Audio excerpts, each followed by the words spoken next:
India is set to invest 85,000 crore rupees, approximately $10 billion, to procure 112 domestically built crude oil tankers by 2040, aiming to enhance energy security and reduce reliance on foreign vessels.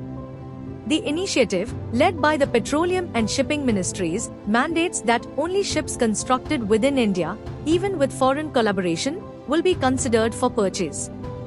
The first phase involves acquiring 79 ships, including 30 medium-range carriers, with an initial order for 10 tankers expected soon.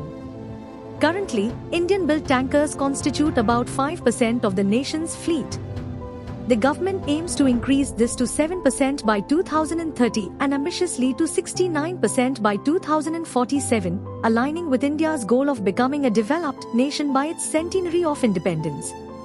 To support this transformation, a 25,000 crore rupees Maritime Development Fund has been announced to strengthen the shipping sector and incentivize domestic shipbuilding.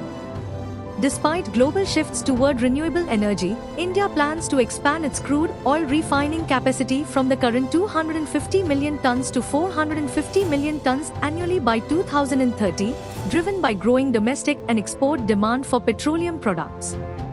This expansion underscores India's commitment to securing its energy needs while bolstering its maritime infrastructure.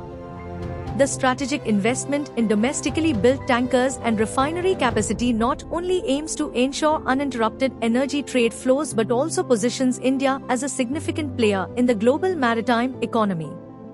By fostering local shipbuilding and expanding refining capabilities, India is taking pivotal steps toward energy self-reliance and economic development.